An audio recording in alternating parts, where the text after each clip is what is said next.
I was debating on waiting for this video since I don't actually have the tier 5 armor yet. I'm still rocking the old armor, but I played around 7 hours of Crucible yesterday. I think it was 6 hours, not 7. Regardless, I played a lot of PvP, a lot of comp, some quick play towards the end, and I think I have a good idea of what type of stats you guys want to be running. One thing I will say, there was a stat in here I was not expecting to have to run, but it came in as a huge surprise to me, and that's Intellect. Unfortunately, if you want to get your super in a reasonable time, you're gonna have to use a good amount, and I mean honestly a really large amount. I had 40 intellect yesterday and I got my super 1 time in 6 hours, assuming we're not counting control. You could probably get your super a lot easier, but if we're talking comp and I'm assuming trials, you're not gonna get your super if you don't have at least like 70 or 80 intellect. And honestly, it's a great place to start is Intellect. Guys, one thing I forgot to mention, D2 Armor Picker is updated, so you can use the same exact website. It should just take you to the new version, but just in case it doesn't, I will link it down in the description below. So I'm telling you guys right now, if you don't believe me, start a comp match with like 30 or 40 intellect and tell me if you guys get your super. The amount of games I lost yesterday with my 3-stack because none of us were using intellect was insane. We'd be farming the first half of the game, and then the second half comes around and the enemy team is using like 90 to 100 intellect and we have none. We got like 40 to 50 because that's what we were used to last season, and we just got slammed towards the end. So write this down. I would recommend at least 70 to like 100 intellect. If you can squeeze 100, I would. Keep in mind, some builds or stats might seem kind of impossible to get to now, but once we start scaling the tier 5 armor and tier 5 weapons and stuff like that, we're going to be a lot more powerful, and some of these builds are going to be a lot more realistic. Now, of course, the stat we've all been interested in, the weapons stat. Is it as overpowered as I made it out to seem a couple weeks ago? Yes, it is. It is just as strong, if not better now, because I got to test out other archetypes like pulse rifles, like my Redrix. I tried No Time to Explain. It's still kind of, I don't know. I got to get some more testing on that, but all the pulse rifles that were strong before, like the Redrix or any 390 RPM is going to be absolutely broken if you can stack weapons on top of it. I know some of you guys are interested in other archetypes or other weapons. I'm telling you right now, regardless of whatever you're using, even Igneous Hammer without Golden Tricorn, like if you're just strictly using Precision Instrument with Igneous Hammer, it is still absolutely broken having weapons because you're going to be hitting almost 100 damage on your first bullet. So far, we've concluded that you need intellect until they either buff the lower end or they just kind of change it entirely, but I don't think they're going to. So 100% need intellect and 100% you need to be running weapons. Weapons is freaking ridiculous. Now, the third stat is a new stat. It's called health. I actually didn't use the health stat at all in my gameplay yesterday, and I will admit the regeneration was quite slow. It was kind of annoying sometimes. Other times I didn't notice it as much, but you're gonna feel it really hard when you start burning or if you run into a smoke bomb. Anything that has constant ticking damage, it's gonna make you feel like you're in hell. If you don't know, they got rid of recovery completely, and health now gives you extra regeneration once you pass 100. Was comp the most terrible experience yesterday not using health? Honestly, no, it wasn't that bad.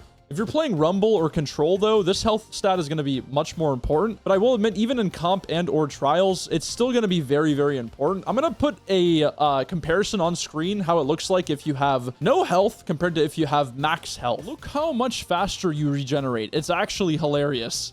It's not even close in comparison to having none. So that's why I was saying how important it is to have health. I'm not saying you have to have up to 200. You could probably just use 120, 130 health, and it would feel close to 10 recovery before the update. So if you want to write down maybe 130, 120 health, that would make the most sense. Or you could just kind of big it and just do no health at all. But remember, you are going to be stuck at 6 recovery if you don't do any health at all. It also does give you extra flinch resistance and health per orb, which is technically useful. But again, I kind of wish the stat did something else, or at the very least had the regeneration aspect part of the 0 to 100 and not the 100 to 200. Regardless, though, it is kind of an important stat, and it's pretty insane right now. Now we have class ability. I actually ran into someone using the class ability stat, maxing it out to almost 200. What was he using? He was using thrusters on Titan with an SMG. Honestly, he was frying pretty hard. What he would do is he'd get into a gunfight, and as soon as he got weak, he'd dodge for the overshield, because once you go past 100 class ability, you get an overshield no matter what class you're on now. If you dodge on a hunter, you get an overshield. If you put a rift on a warlock, you get an overshield. If you dodge on a titan with thrusters, you'll also get an overshield, or even a barricade, so it doesn't matter. It's not the most broken stat ever, I will admit. If you counteract it with the weapon stat, it's not that big of a deal at all, especially since you're going to be doing almost 6% extra damage. But if you do want extra health on a dodge, or if you want to build into it with Worm Husk and or Backrus, you can do that too.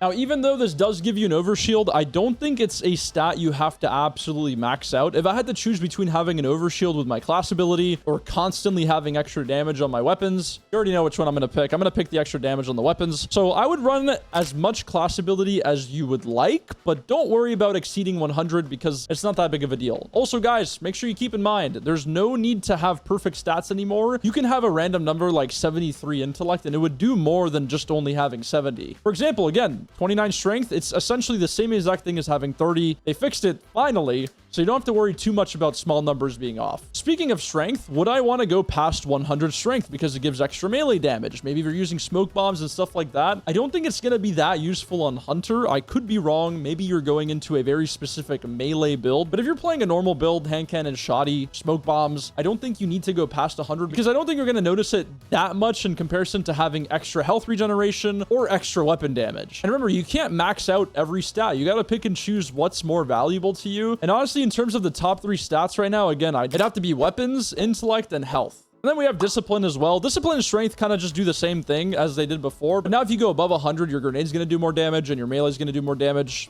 It's pretty self-explanatory. Now, since we're getting towards the end, what is my absolute god tier build? What would I want specifically if I'm going into Crucible, depending on which class I'm playing? You guys know I essentially only play Strand. My go-to build would be around 150 weapons, give or take a little bit depending on what I'm using. If I'm using the Igneous Hammer, I don't need to go above 150. It'd be completely fine at that. This would give me 3% extra damage in PvP, and of course the extra handling and reload speed, which is really important, by the way. I forgot to throw that in there. Weapons gives you handling and reload speed. After speccing for 150 weapons, I'd spec to at least 80 intellect, I think. If you want to go to 100, you could. Don't go past 100 in PvP because it's only giving you extra super damage at that point, and you don't need extra super damage. At least I don't think you do. If you're kind of weird like that, you could go for it. I'm telling you guys right now, do not go into comp or trials and expect to get your super unless you're actually running intellect. It really matters like that now. Now, after that, this is kind of where you got to decide what you want. Do you want extra health regeneration going for at least 120, 130 health? Or do you want a specific stat that you enjoy? For example, I like to grapple around the map a lot. So I would be going for 100 discipline after going for weapons and intellect. That'd be my third main stat focus. Now I have a problem. I already picked 3 main stat points I want to focus on, and now I have to choose between health or class ability. Do I want to get my class ability more often, or do I want to die a lot less often because I can actually regenerate? This is something you're going to have to decide. Knowing me, I'm going to probably try and go for class ability if I can, simply because I just don't have the stat points to sacrifice for regeneration. Now, this could change in the future. Maybe Bungie nerfs weapons later on, and then that way I could reduce my weapons to only 100 instead of 150, giving me more stat points to focus on health. But for the meantime, I don't know if I'm going to be focusing it. Now, that's not to say you shouldn't focus it, because if I wasn't playing Strand, I would 100% go for health. And you know what? Since majority of you guys watching this video probably aren't playing Strand, let's say you guys are playing Void, you wouldn't have to focus too much on the grenade stat, and at that point, I'd go for some health if you could. 120, 130, 140 health, whatever you could fit in here. The higher the number, the better, of course, but just having at least extra regeneration is gonna do you a lot, trust me. But yeah, that's basically PvP right now, guys. It's essentially just focusing on the weapon stat and the intellect stat, and then after that, it's kind of up to you. It's a really weird situation. If intellect didn't matter as much, it would be a lot easier. But Bungie changed the way supers work now, and it really kind of screwed with my build. I'm not gonna lie. I don't know what I'm gonna do. Maybe I'll just use low class ability and go straight into health. I'm not too sure. But as of right now, that's gonna be my god tier build. I hope this was helpful to some people. Don't stress too much. Again, once we get tier 5 armor, I'm sure you guys are gonna be able to make up your minds a lot easier. So if you feel like you can't get a good build right now,